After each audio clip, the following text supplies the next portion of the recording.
Dum dum dum dum dum dum dum. Hai, selamat datang di Windata. Langsung masuk ke fase 3 data cleaning. Bersihin data biar siap pakai. Pertanyaannya akan kita jawab di fase ini adalah apakah data ini bisa langsung dipakai buat dashboard atau enggak?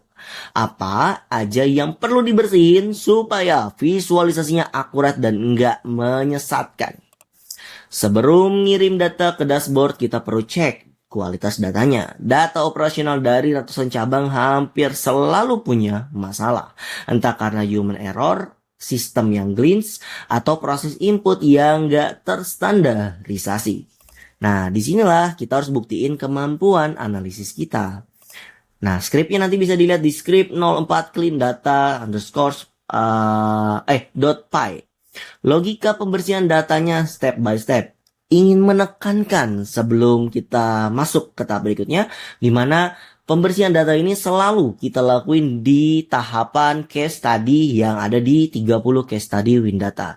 Di mana kita harus memastikan bahwa seluruh data kita sudah bersih. Bahkan kalaupun kita mendapatkan data baru gitu ya, kita harus selalu melakukan pengecekan terhadap datanya. Dan ini adalah beberapa hal yang perlu kita lakuin. Kita harus identifikasi dan hapus duplikasi. Kita harus perbaiki typo pada beberapa kolom yang typo. Kita juga harus tangani data lokasi yang kosong. Dan juga kita harus melakukan standarisasi kota ataupun kabupaten. Lalu ada beberapa hal yang harus kita hitung ulang yang mungkin perlu kita lakuin. Nah, ini adalah beberapa hal yang akan kita lakukan. Kita bahas satu persatu. Identifikasi dan hapus duplikat. Kenapa penting? Karena saat admin cabang submit laporan ke pusat, sering terjadi entry ganda karena masalah koneksi. Kalau nggak dihapus, total cabang di dashboard jadi membengkak dan matriks agregasinya bisa salah.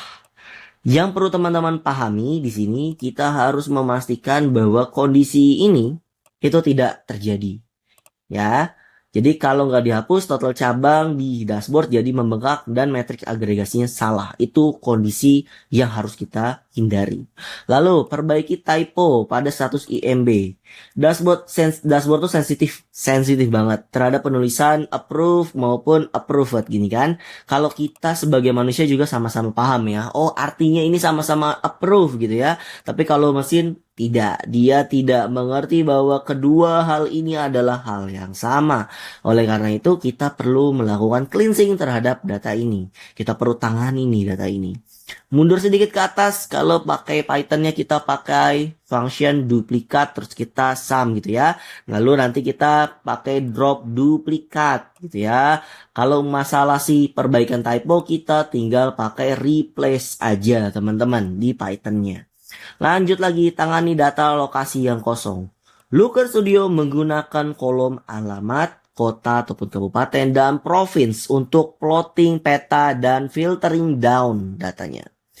Cabang tanpa informasi lokasi akan hilang dari visualisasi atau menyebabkan error saat di render. Oleh karena itu kita perlu banget untuk menangani hal ini. Oke, secara alurnya, secara logiknya paham ya, ternyata toolsnya itu memang tidak bisa dengan mudah memahami data-data yang kosong. Sehingga kita perlu melakukan penanganan terhadap hal itu. Dan kita pakai drop NA untuk case yang ini di Python. Lalu standarisasi kota ataupun kabupaten. Kolom kota kabupaten diekstrak dari alamat yang formatnya bervariasi. Ada yang lowercase, kota Bandung, ada yang sudah benar, kota Bandung. Bedanya apa teman-teman? Kalau teman-teman lihat di sini, ini huruf kecil semua. Kalau yang ini K-nya kapital dan B-nya kapital. Nah, ini si mesin nganggap suatu hal yang berbeda. Kalau enggak distandarisasi, drop down filter di dashboard bakal pecah jadi kategori-kategori yang duplikat. Kayak gitu. Nah, kita pakai standarisasi untuk codingan di Python ini. Oke, lalu kita hitung ulang sisa hari sewa. Kenapa penting? Kolom sisa hari sewa yang dihitung dari Senin sudah basi kalau dibaca hari Jumat. Untuk matriks compliance yang sensitif terhadap waktu, angka ini harus selalu dihitung ulang berdasarkan tanggal hari ini. Artinya apa? data ini harus terus terbaharui, teman-teman. Ini menunjukkan bahwa kita memikirkan sampai data ini harus terus diupdate sampai besok, besoknya lagi, dan seterusnya. Sehingga kita juga membuat kolom-kolom yang sesuai di sini.